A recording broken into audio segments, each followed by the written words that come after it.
Thank you, Nick. But after 12 years of school, you still can't raise your hand. Anyway, almost everybody is likely thinking of, as Nick so subtly answered, Usain Bolt, who is widely known for running the fastest recorded 100-meter dash at 19.19 seconds. What if I said he probably wasn't the fastest man on Earth? What if I suggested that we likely don't know who is truly the fastest? Speed is heavily influenced by genetics, and your genes give you attributes like longer legs, height, greater capacity for fast-twitch muscle fibers, etc.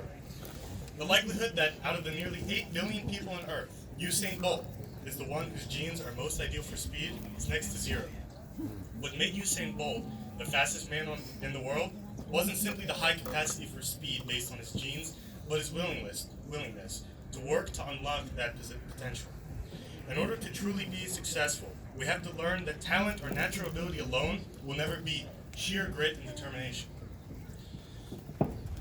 There's a concept in psychology called your locus of control. In layman's terms, it is whether you find the motivation from within yourself to achieve your goals or if you're driven by external rewards.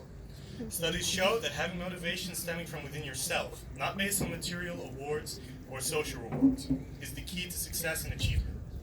In order to find motivation from within ourselves, we have to understand this concept. We happen to the world. The world does not happen to us. We as individuals have control over our thoughts and actions. We must hold ourselves responsible for our shortcomings in order to also take pride in our successes. Regardless of race or gender, you control your own future. We can't fall into the trap of blaming all our shortcomings on the world. The society we live in has a sort of addiction to categorizing and generalizing us with labels. Labels like race, gender, political party, and nationality cannot be allowed to define and divide us. We must be able to see for ourselves as individuals first and foremost. Individuals with the capacity to recognize our failures and find a part of us willing to work towards achieving our full potential. Striving to claim victim status in order to find an external cause of hardships or failures will simply lead to failure. Psychologist Dr. Jordan Peterson said in his book, 12 Rules of Life, An Antidote for Chaos. Here's the fundamental problem. Group identity can be fractionated down to the level of the individual. Every person is unique, and not just in a trivial manner.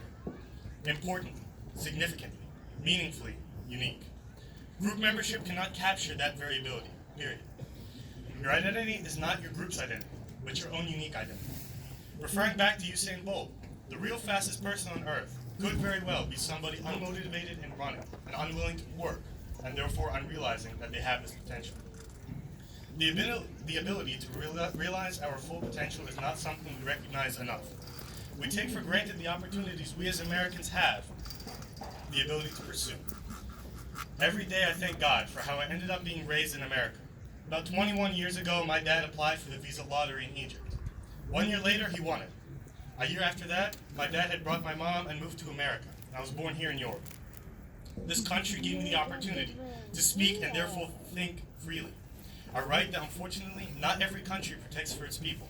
Speech and thought are intertwined, and without the freedom to speak for yourself, you cannot truly think for yourself. Free thinking is how the individual can arise. People often claim this individualist culture that America has been founded on is flawed or selfish. But I'd argue it is how we were always meant to live. We must learn to take care of our own business before trying to act on the good of others. This is not selfish, it's logical. How are we supposed to fix what we see wrong in society when our own beds are not made and our rooms are in disorder? So I leave you all today with a final message. Although we stand here today as soon-to-be high school graduates, entering new territory in our lives, nothing is set in stone.